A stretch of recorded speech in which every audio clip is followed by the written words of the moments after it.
What are you willing to give for the sake of your passions? What do you normally say to that? Usually, you'd ask for a monetary price, tuition fees, expenses, and whatnot.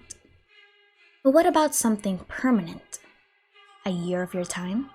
Your comfort and happiness? Or what about a life? The Sumeru Academia is the most esteemed institution of Teyvat, known to house the smartest and most powerful of sorcerers, doctors, and researchers. However, while their institution is known to be one of the best, there's always bound to be a price to pay. Today, I want to discuss the harsh reality of the Sumeru Academia and the idea of wisdom. Disclaimer: this video is about theories and speculation. Nothing in this video is indicative of the final product. Let's begin with the Academia as an educational institution. The Sumeru Academia is a strict and rigorous institution known for its vast archives for scholastic purposes and versatile curriculum. We know several notable characters that are and were students of the Academia: Senora, the Wise Doctor, Lisa, and Cyno.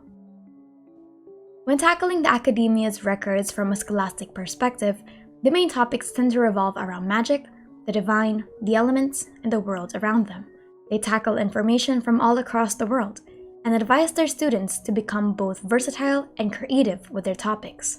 Such topics include visions and divine magic, the silver trees called Irminsul, pyromancy, oceanography and dead entities in the ocean, the different deities of Teyvat, Teyvat's world structure, and other topics alike.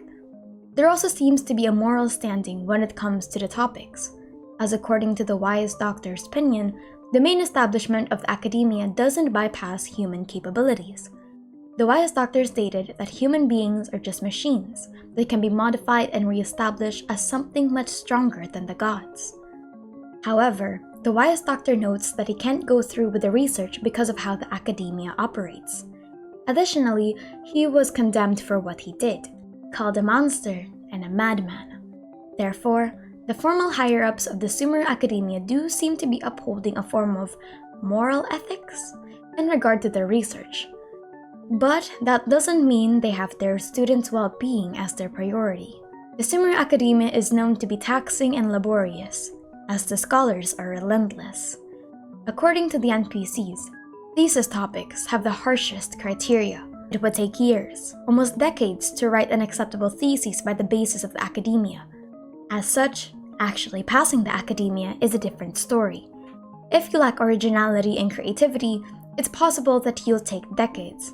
Alrani had to keep sending her manuscripts to her tutor multiple times because the topic was either too shallow or the angle she took was already tackled. Additionally, Kaushik notes that the standards for graduation are difficult, and expulsion from the Academia isn't uncommon.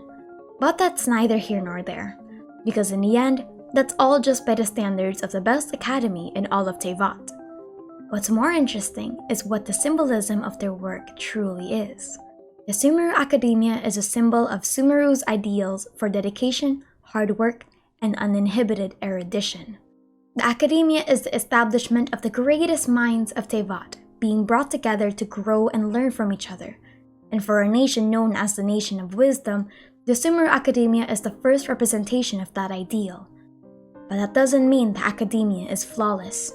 Quite the contrary, the scholars of the Academia are known to be uninhibited and uncontrolled, and Lisa notes that the Advisory Council is underutilized.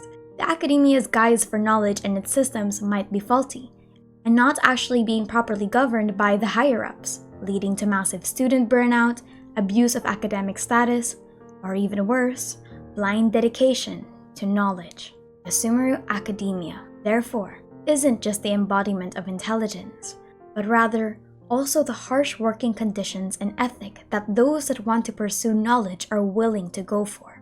The Sumeru Academia is the epitome of human curiosity and gluttony, manifested into rigorous working environments and painful conditions. Simply knowing enough isn't enough to be a student, which normally would be a good thing. Academic knowledge isn't the same as wisdom, but neither is obsession and delusion.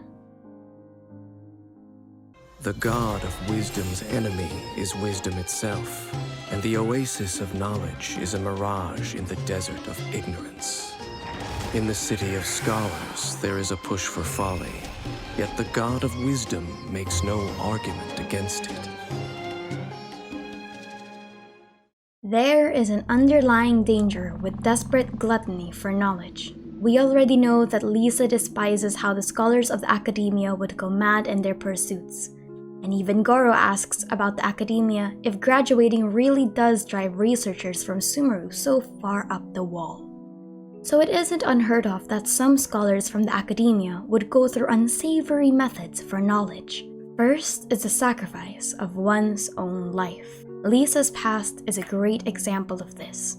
Despite seeming aloof and carefree, she's haunted by her wonders about visions, and may have even had a fateful encounter from her past that sealed her fate. According to an interview from 2020, before Genshin's release, Lisa's story came into light.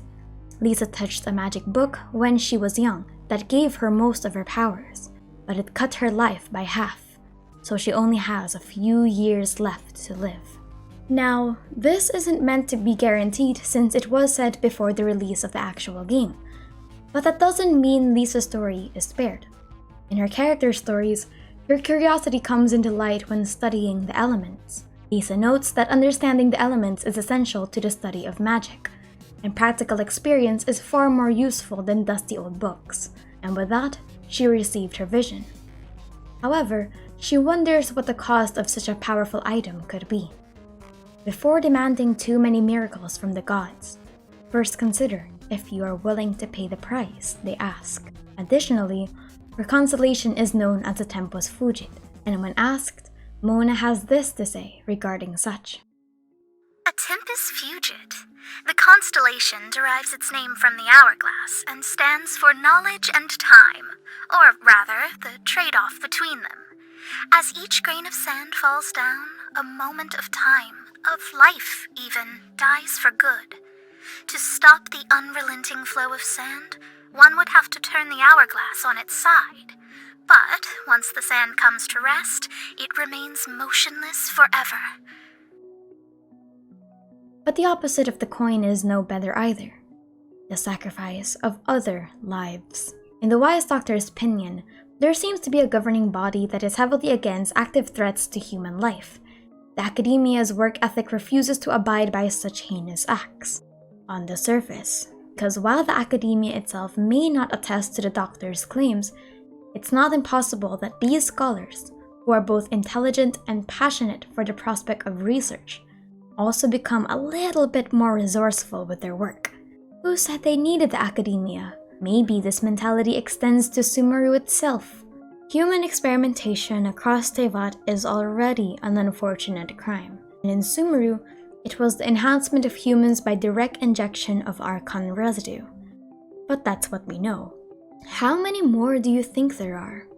If Dainsleif's claims that there is a push for folly are true, then that means there exists underground and covert bands of Sumerian scholars who are meddling with foreign techniques and dangerous arts beyond mortal comprehension.